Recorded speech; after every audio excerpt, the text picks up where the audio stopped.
tardes, queridos amigos. Le damos la bienvenida a nuestro programa de Medicina de Cuerpo y Alma. Y hoy tendremos un contenido muy interesante. Nuestra compañera, la doctora Alba Luz Rodríguez, tendrá un tema muy interesante acerca de cuándo llevar los niños al dermatólogo. Yo les hablaré sobre el origen del símbolo de los barberos. Y en nuestra tercera sesión tendremos a la doctora Virgen Gómez Alba, médico pediatra infectóloga, quien nos hablará sobre la hepatitis que anda en niños, anda circulando en niños, una hepatitis bastante severa que hemos visto en la prensa. Así que siga con nosotros después de la pausa en nuestro programa Medicina de Cuerpo y Alma.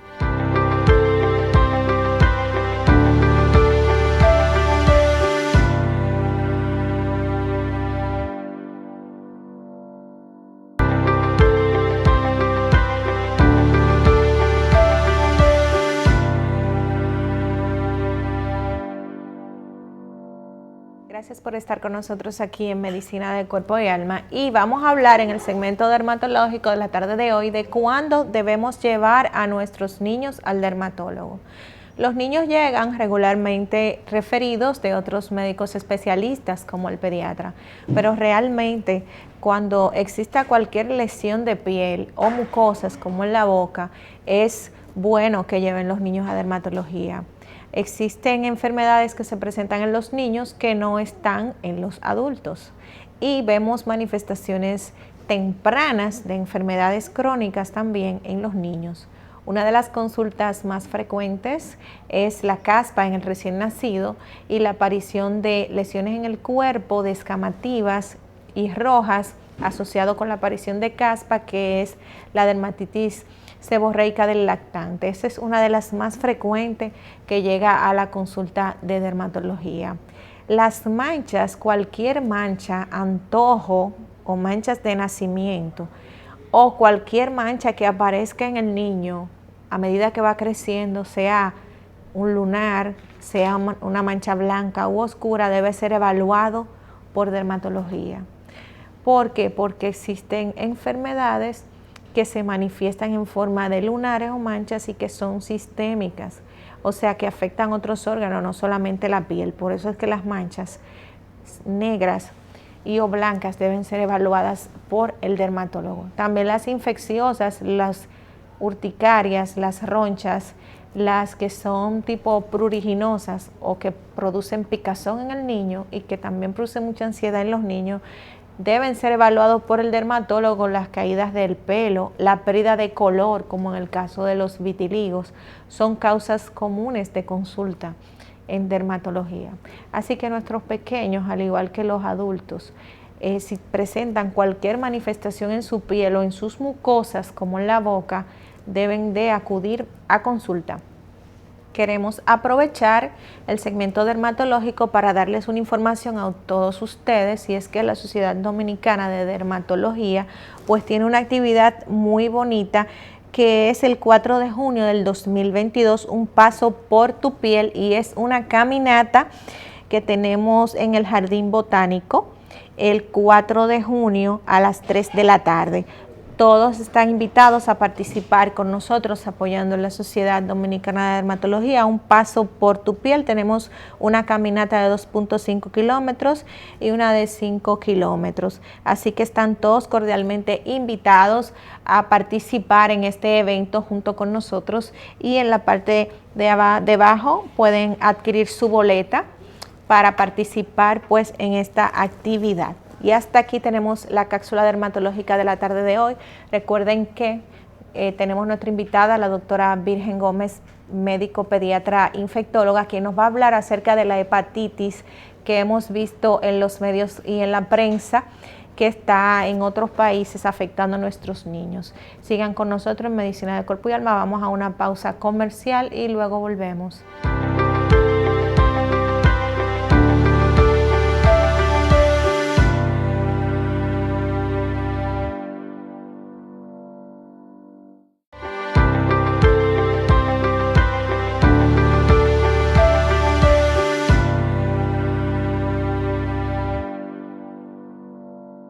Y prosiguiendo con nuestro programa, ahora toca la cápsula urológica.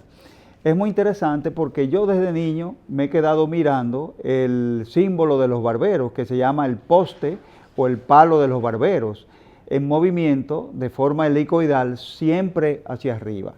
Y me puse a buscar cuál era el origen de este símbolo de los barberos.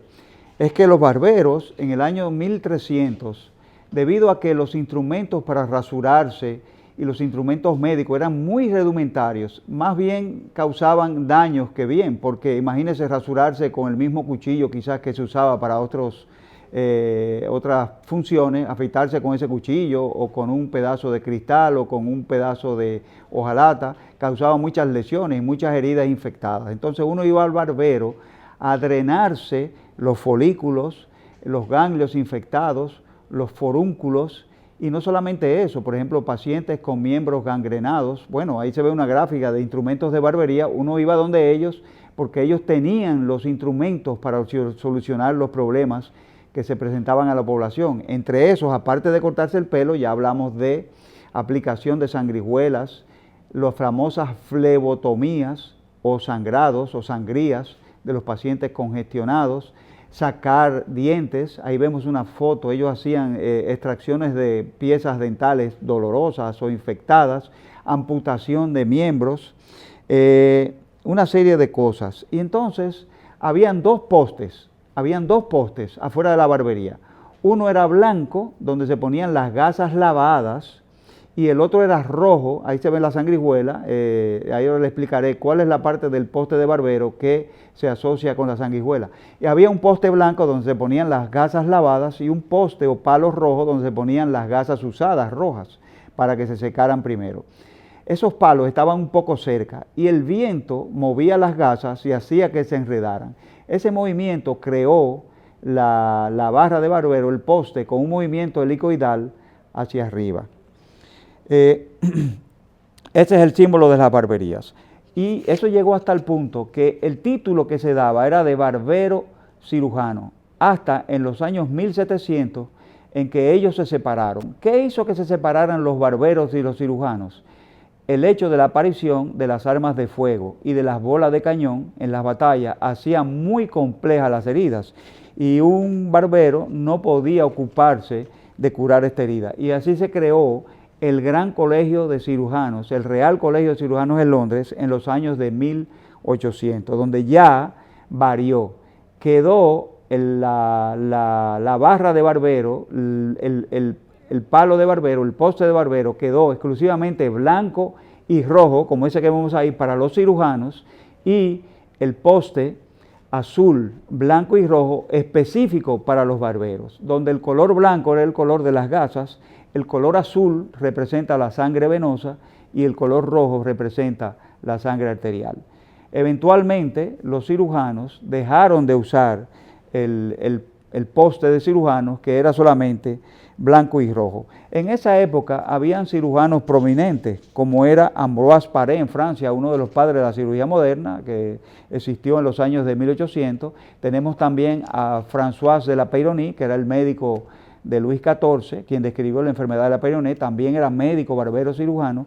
Y en Inglaterra teníamos a John Bannister, un eminente cirujano, y el otro Lister, que eran también graduados de barbero y cirujano. En esa época se iba a los barberos porque eran quienes tenían los instrumentos para solucionar todos los problemas que se presentaban.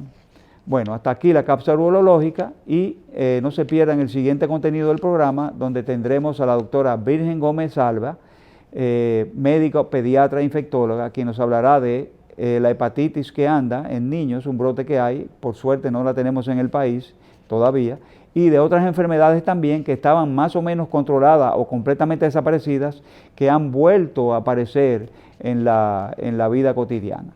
No se pierda, siga con nosotros después de la pausa.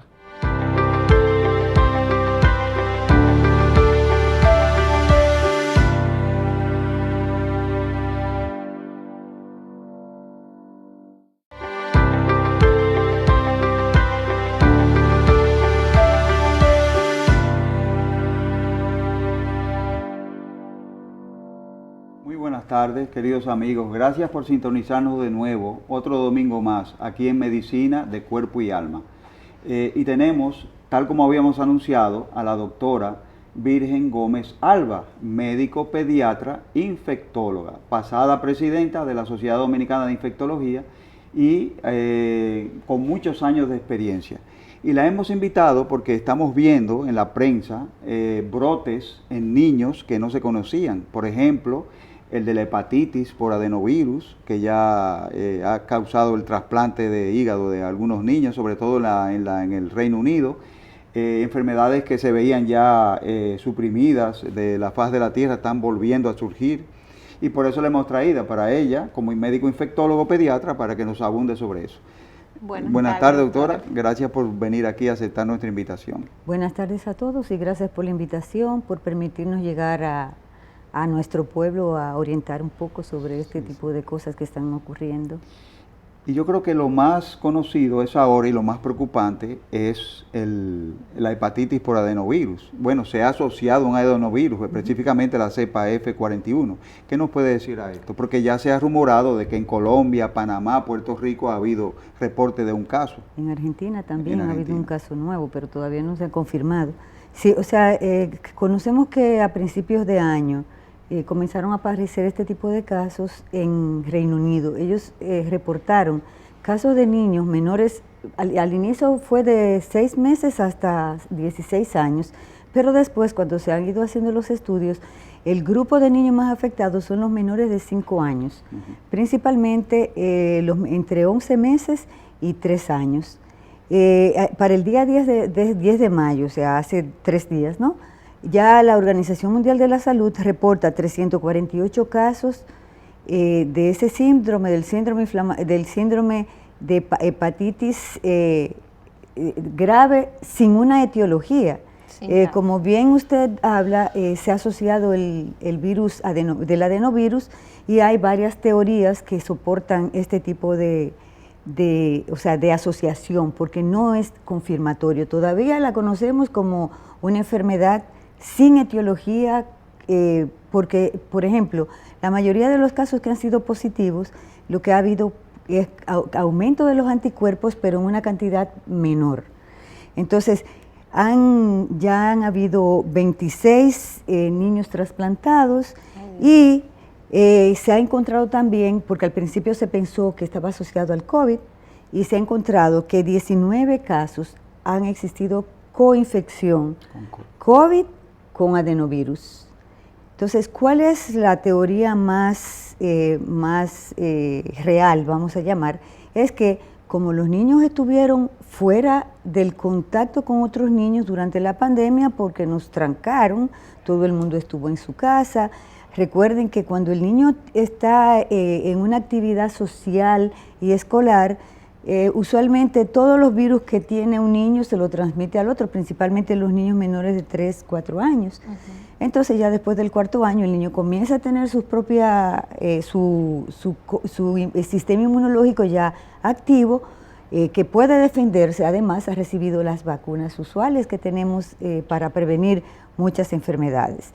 Entonces el adenovirus circula usualmente en los meses sería desde octubre hasta marzo, o sea, el periodo donde circulan muchísimos otros virus, y entonces al ver estos pacientes con un cuadro gastrointestinal, y muchos tenían cuadro respiratorio, con vómitos, dolor abdominal, diarrea, que en pocos días estuvieron con ictericia, estuvieron malitos, con mucho dolor abdominal, que fueron necesario ingresarlo, que tuvieron también pruebas hepáticas, principalmente las transaminasas por encima de 500, entonces y hepatomegalia, entonces ya llegaron al diagnóstico de hepatitis.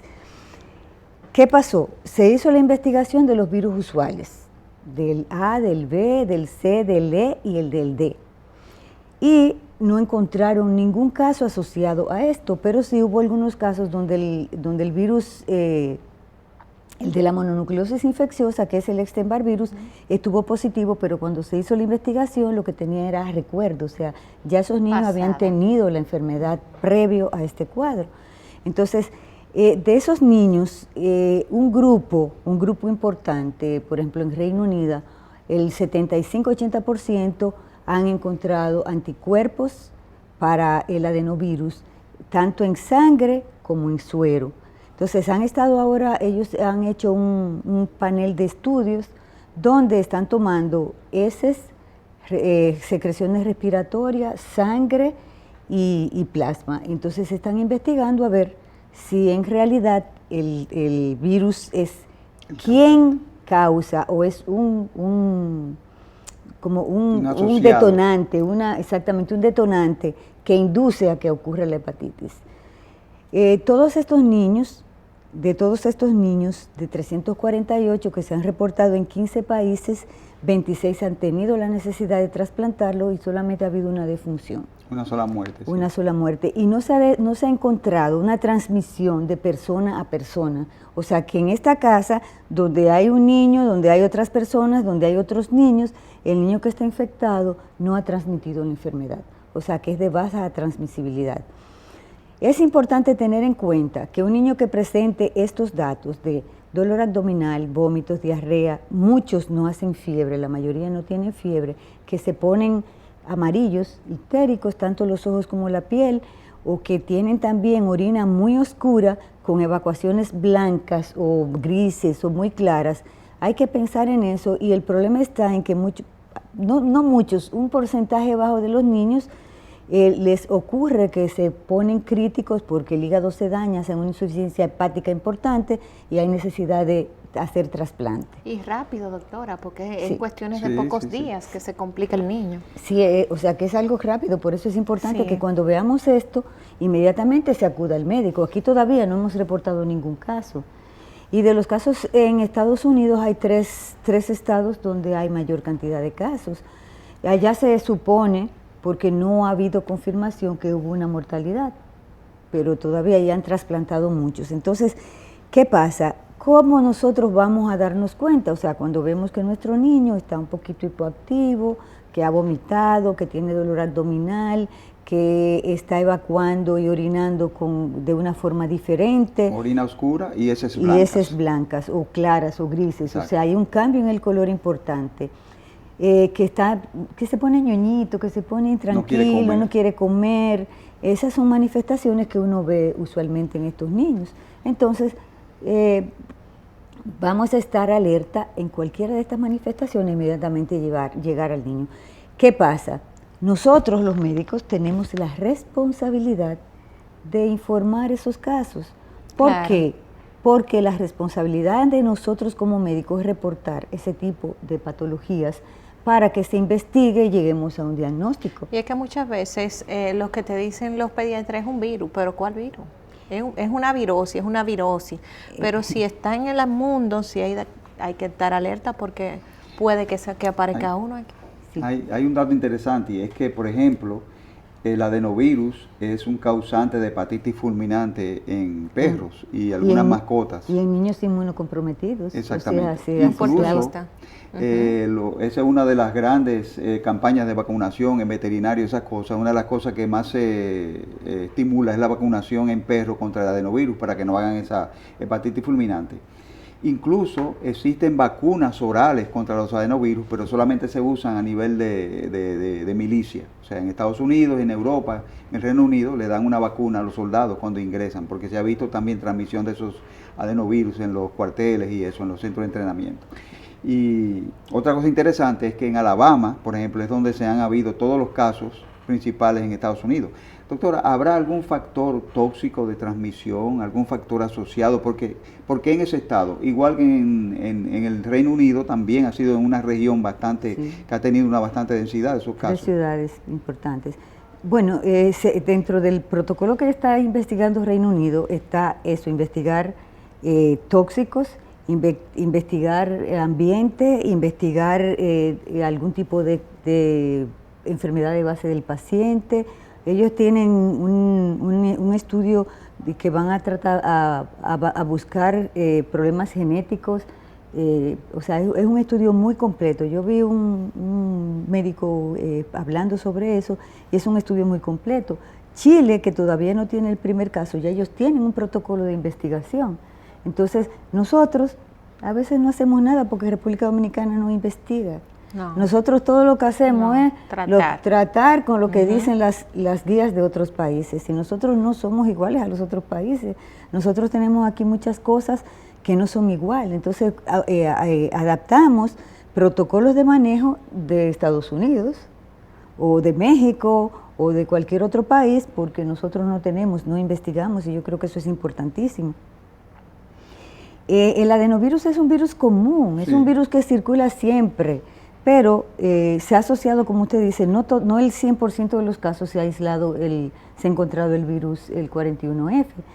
Han habido otros también de los adenovirus, porque hay más de 50 tipos de adenovirus. Entonces, usualmente pueden ser virus que producen infecciones respiratorias y otros que producen infecciones respiratorias con gastrointestinales. Entonces, puede afectar las dos cosas. O sea, que el niño puede hacer síntomas gripales. Síntomas gripales, pero lo que se ha determinado en este caso no es gripe, no son síntomas gripales, sino gastrointestinales. Con aumento, exactamente, con aumento importante de las enzimas hepáticas, de las transaminasas por encima de 500. Esa es la definición de caso.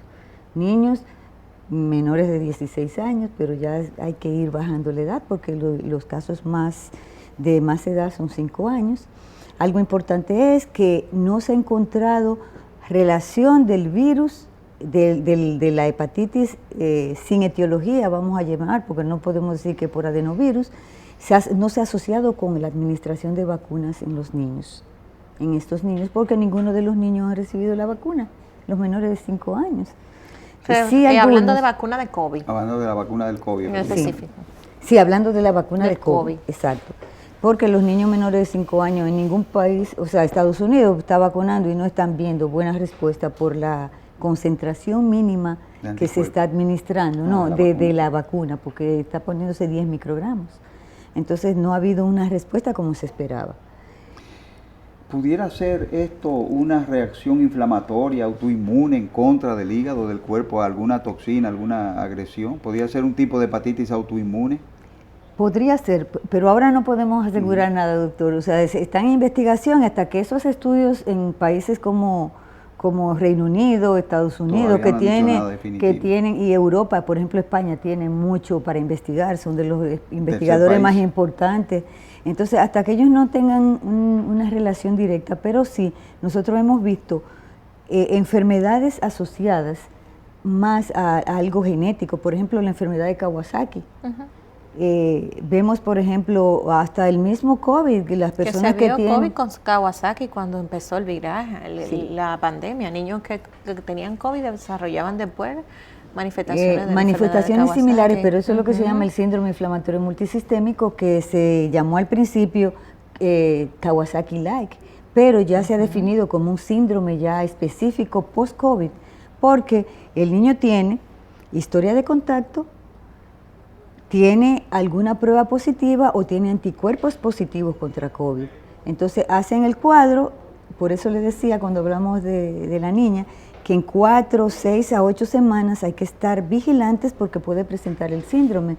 Y el síndrome se presenta con fiebre alta, el síndrome inflamatorio multisistémico asociado a COVID, se presenta con fiebre alta, ojos rojos, o sea, manifestaciones similares a Kawasaki, ojos rojos, labios rojos fisurados, erupción, exantema. Sí, algún tipo de exantema que puede ser polimorfo, no hay un exantema específico. Puede haber enrojecimiento a nivel de los genitales y perianal, puede haber edema, inflamación, enrojecimiento de las manos y los pies. O sea, hay muchas cosas que podemos observar, pero en COVID, en el síndrome inflamatorio multisistémico, no hemos visto todas las características de Kawasaki. Kawasaki también tenemos la diferencia entre su clasificación en el incompleto, que es que tiene fiebre de más de 5 días, menos 3 o menos de 4 signos de los que mencionamos, el completo, fiebre, más de 5 días usualmente, y más de 4 manifestaciones de las que hemos mencionado. Entonces, esta enfermedad nosotros tenemos muchos casos, en la UCE nosotros hemos manejado ya de síndrome inflamatorio multisistémico durante la pandemia, o sea, el primer caso fue como en octubre del 2020. Tenemos ya como cerca de 30 casos de síndrome inflamatorio multisistémico, pero de enfermedad de Kawasaki tenemos más de 100 casos en seguimiento, pero desde el 2004 acá, porque nosotros llevamos las estadísticas y de todos los casos que usualmente hacen lesiones a nivel del corazón, solamente en Kawasaki solamente tenemos un niño que ha quedado con dilatación de las coronarias, después todos los otros porque se ha manejado a tiempo, aunque hay el problema de que el médico no, desde que ve fiebre, da antibióticos, y entonces cambia un antibiótico por otro, da otro antibiótico, y cuando viene llegando nos llegan tarde muchas veces, 10 días, 2 ingresos, uno 25 días con 4 ingresos, entonces la automedicación, el médico, el familiar, el tío, todo el mundo medica pero nosotros debemos conocer la enfermedad. Claro. Porque es una enfermedad que produce problemas, y en relación al síndrome inflamatorio multisistémico hay afectación cardíaca importante. Claro que sí, que deja secuelas importantes. Hasta ahora, los casos que tenemos, tuvimos una niña, tuvimos 3 niños que hicieron choque. Una niña muy crítica que se ingresó con un diagnóstico de dengue, porque también con síndrome inflamatorio multisistémico no pensamos en él. Entonces esa niña se nos puso, o sea, la interconsulta, sí, estuvo muy malita, hizo una miocarditis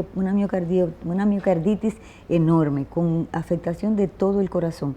Y eso hace como 3 meses y ya no tiene ninguna lesión, diferente a Kawasaki, que Kawasaki sí te produce secuelas. Lesión permanente.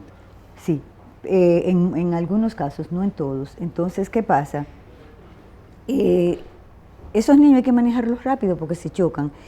Otra cosa que pasa con el síndrome inflamatorio multisistémico, que como da mucho dolor abdominal, lo confunden con un abdomen agudo, y se han hecho muchas cirugías por apendicitis. Nosotros tenemos un caso que el cirujano nos llamó porque el niño llegó con dolor abdominal, le hicieron la apendicectomía, entonces... Digo, apéndice normal, la biopsia. Sí. Sí, entonces, ya la sacan porque ya sí, no, se saca, no, se saca, claro, porque ya eso es preventivo, si usted tiene que sacarla. Ya hay que sacarla. Doctora, ante esta hepatitis, ante un niño con los síntomas y eso, ¿usted recomendaría evitar el acetaminofén, ya que el acetaminofén en altas dosis es hepatotóxico? Sí, mire, para no sobrecargar más el hígado, en tal caso que sea eso. Se ha asociado con el uso de acetaminofén también, paracetamol, sí, o sea, muchos de los pacientes que han hecho esta enfermedad, esta hepatitis, se están asociados con uso de acetaminofén. ¿Qué pasa con acetaminofén? Aflatoxina también. Sí, pero que nosotros no usamos tanto eso. No. O sea, nosotros usamos acetaminofén. Y nosotros también, los médicos, inducimos a que el papá le dé acetaminofén continuo cada 4 horas. No. El acetaminofén, o sea, cualquier antipirético que usted vaya a usar, debe hacerlo si el niño hace fiebre, porque usted no va a ver el comportamiento de la fiebre. Claro, si yo le prevengo que le dé, yo no voy a saber. Claro. Entonces, muchas veces las mamás le dan acetaminofén, ahora no le baja la fiebre, le dan otra dosis, y ya usted está creando un problema a su hígado que no metaboliza adecuadamente el acetaminofén. Así como en el dengue no se debe usar aspirina, porque como el dengue tiende a ser hemorrágico y la aspirina también a diluir la sangre, tiene un factor antiplaquetario, entonces el acetaminofén no se debe usar en caso de esta hepatitis o en caso de síntomas parecidos a la hepatitis. Entonces, ¿qué podemos usar? ¿Una buena hidratación o qué se podría usar? No, pero usted puede, por ejemplo, el metamizol se ha satanizado, la dipirona, se ha satanizado. Por la anemia plástica. Por la anemia plástica, que fueron 3 gatos que tuvieron, perdónenme la expresión. La dipirona es buena. Sí, pero que se ha satanizado, pero incluso se puede usar en dengue. Nosotros acabamos de revisar las guías de OPS de dengue, y buscaron muchísimos artículos y no se ha asociado. Nosotros mismos hicimos una tesis en la UCE, que se ha usado mucho la neomelubrina como nombre comercial, perdonando que es lo que tenemos disponible en el país. Ahora hay algunos genéricos, donde comparamos los que usaron acetaminofén con dengue y los que usaron metamizol, y no hubo diferencias en el conteo de plaquetas, que era lo que se hablaba. Sí no debe usarse, como usted habló, ni aspirina, ni diclofenac, ni ibuprofen, Por los sangrados. ningún AINES en dengue, ninguno porque predispone al sangrado. Sí. Pero entonces en los casos de Kawasaki y miocarditis sí se usan la aspirina y los AINES, sobre todo el ibuprofeno. Sí, porque ¿qué pasa con Kawasaki y eso? Es que te suben las plaquetas y hay problemas. Hipercoagulabilidad. Y hay problemas también de que pueden producir trombos y producir infarto agudo del miocardio y producir cualquier cosa, una muerte súbita, y esa es la causa más frecuente de muerte en la etapa la etapa subaguda de la enfermedad, o sea, después de la segunda semana. Y ya se ha asociado que esos jóvenes fuertes que andan corriendo, que hacen un infarto, una persona joven sin hipertensión, sin nada, que posiblemente esas personas hicieron Kawasaki y no se determinó y si no se dio el tratamiento. Bueno, estamos aquí en nuestro tercer segmento conversando con el invitado y vamos a una pausa comercial. En breve volvemos con nuestro programa.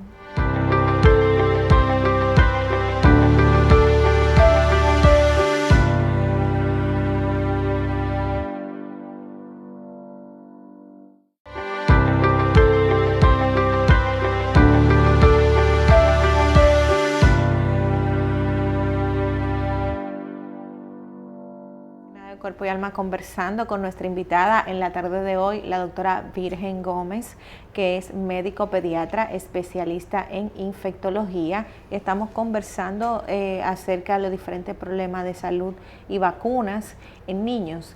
Doctora, el mes pasado celebró la semana de vacunación de las Américas. Y la vacuna aquí en República Dominicana cuenta con un esquema bastante completo de vacunación en niños. ¿Cuáles vacunas no cubre el Estado que usted recomiende que se tengan que poner los niños que no estén en el esquema de nosotros? Bueno, vacunas que no incluye el programa de vacunas, del programa ampliado de inmunizaciones, está la varicela, está la hepatitis A y está para otras poblaciones, por ejemplo, el del papiloma, el virus del papiloma humano, porque está solamente para las niñas de 9 años, no incluye a los varones. Entonces, en esta semana de vacunas de las Américas, que año por año se celebra en el mes de abril, lo que se estuvo poniendo fue sarampión y rubeola más polio, por el alto riesgo que tenemos todos los países del mundo, no solamente República Dominicana, de la reintroducción de esas enfermedades. Entonces, ¿qué pasa? ¿Qué pasó con la pandemia? Nos trancaron 2 años y pico, la gente le tenía mucho miedo a la enfermedad porque fue algo terrible, todos los días se moría, cada quien se le murió familiares, se murieron amigos, se murieron gente íntima de uno, y la gente le tomó mucho temor y también no sabíamos qué pasaba. Entonces, ¿qué pasó? El país se centró en vacunas para COVID. Los centros de vacuna fueron no cerrados, pero no hubo la actividad y los padres tenían temor de ir a vacunar a sus niños. Entonces, ¿qué pasó? Esas vacunas regulares que están dentro del programa, que son muy buenas porque tienen una muy buena cadena de frío, son vacunas excelentes, probadas por OPS, OMS y por todo el mundo. Y entonces la cobertura bajó muchísimo. Los niños menores de 2 años ahora mismo no tienen esquemas completos, que ya a los 2 años deben tener prácticamente el esquema básico de cada vacuna. Entonces, como nosotros, por ejemplo, la parte de sarampión, el que vivió sarampión sabe lo que es una enfermedad sumamente severa. El último brote que hubo aquí fue en el 2001, y nosotros vimos niños de 3 meses, de 4 meses, de 1 año, de todas las edades, con sarampión severo. Y niños que se pusieron abombaditos, o sea, se hacían un enfisema generalizado y morían. Entonces, vimos cómo el utilizar las campañas de vacunas contra el sarampión y la rubeola ayudó muchísimo. El 2006 se vacunó, o sea, hasta el 2006 no se habían vacunado los adultos, entonces se vacunaron todas las personas de 9 años hasta 39 años que estuvieran en etapa reproductiva, y eso indujo a una reducción importantísima. Desde el 2001 nosotros hemos tenido 2 casos de sarampión, pero no nuestros, no locales, sino de una italiana y una francesa que vinieron al país. En un hotel se supo que hubo esos casos de sarampión porque un niño de Canadá fue reportado por sarampión que había estado aquí, entonces se hizo la investigación, se hizo un bloqueo general y no hubo ningún caso secundario. Entonces, ¿qué vemos? Eso, que la vacuna funciona, que fueron 2 casos importados. Entonces, con este problema del COVID, que todos nos centramos en vacunar con COVID, aunque uno mandaba a los pacientes a vacunar, del temor, entonces todos esos esquemas bajaron. La cobertura de los pacientes de la vacuna bajaron a un 50 en algunos casos, en un 60, un 70, y lo ideal es tener un 95% de cobertura en la población. Entonces, por eso es importante ver qué pasa. Por favor, me pasan las... Vamos a ver alguna de las imágenes. Sí. Por ejemplo, este es sarampión. Tenemos ahí un niño con sarampión, fíjense cómo se ve gravemente enfermo, y se ve la muelita es una mancha, las manchas de Koplik, que es un signo patognomónico de la enfermedad, solamente los médicos podemos verlo y muchos médicos nunca lo hemos visto porque es algo transitorio. El siguiente, tenemos ahí complicaciones. Esa niña era una niña desnutrida, hizo sarampión, ¿y qué pasó? Hizo una queratitis y esa niña tiene ese ojito ciego. El siguiente, ese otro niño que hizo una panencefalitis esclerosante subaguda por la enfermedad. Esa enfermedad es lenta, o sea, el virus se queda dormido, vamos a decir, en el organismo y va causando lesiones a nivel cerebral. Ese niño presentó convulsiones. Primero comienzan con pérdida va perdiendo la habilidad de recordar, va perdiendo cosas, después comienzan a convulsionar, se quedan en una parálisis, convulsionan continuamente y ese pacientito falleció. Entonces es importantísimo revacunar con sarampión. El esquema actual es, antes se ponía una sola dosis, ya se están poniendo 2, al año y al año y medio. Y todo el que no tenga segunda dosis, que vaya a ponerse su segunda dosis, porque estamos en un riesgo altísimo de tener un brote y una epidemia, porque un caso donde tenemos ya desde el 2002, 20 años, ¿verdad?, sin sarampión, va a haber muchos casos con el problema que tenemos con el problema que tuvimos de no vacunarnos.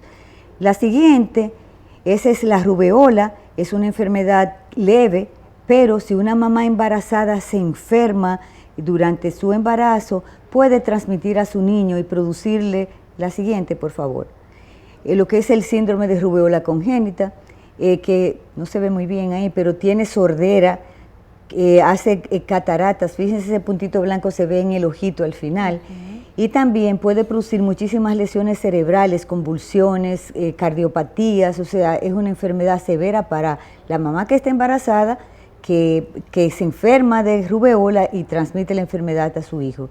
La siguiente, ese fue el último caso, como les hablaba de la vacunación que se hizo de las campañas, en el 2006 se vacunó a todo el mundo, ese niño, su mamá estaba embarazada en el momento en que se estaba aplicando la vacuna y no se vacunó, perdón. Y entonces la mamá hizo rubeola y se detectó por la cardiopatía, que él se iba a operar y vimos, entonces ese fue el último caso en el 2007. También seguimos, por favor. La difteria, tuvimos un brote grande, y esa vacuna es una vacuna que está en la PENTA, está en la DPT, y no solamente los niños deben vacunarse. Nosotros los adultos cada 10 años debemos poner un refuerzo de DT, porque son toxoides, eso no dejan inmunidad para siempre, sino que te dan inmunidad máxima por 10 años. Entonces a los 10 años tú te debes vacunar. Podemos ver difteria cutánea, fíjense cómo se ven esas lesiones en el cuello y esa úlcera por difteria. La siguiente, por favor. Aquí miren, vemos una niña con una gran lesión a nivel de garganta, todas esas placas, eso afecta el corazón, afecta el cerebro, afecta todo el organismo y usualmente se mueren por parada cardíaca, por arritmia o por bloqueo del corazón. Y puede verse, fíjense cómo se ve la nariz, en la nariz ella tiene una nasofaringea, porque afecta la nariz y la garganta, o sea que no solamente va a afectar garganta, afecta piel, afecta nariz, afecta garganta y puede afectar cualquier área del organismo. Siguiente, por favor. Y todo eso se evita con una vacuna. Y esta otro es el tétanos. Y Es son un gratis. tétanos neonatal. Mira Es cómo un está ahí, tétanos neonatal. contraído completamente, Sí, una tetanizado. convulsión, hacen una convulsión tónica que se ponen, que parecen como una C acostada. Entonces, ese se previene vacunando a la madre durante el embarazo, a partir de las 21 semanas de embarazo. Hay una vacuna específica, triple DPT, que es difteria, tétano y tosferina celular, porque tenemos también un brote alto, o sea, no un brote, sino que la tosferina se ha mantenido y los niños ya en los primeros meses, o sea, se comienza a vacunar a los 2 meses, pero desde a los 2 meses no se producen tantos anticuerpos para evitar la enfermedad.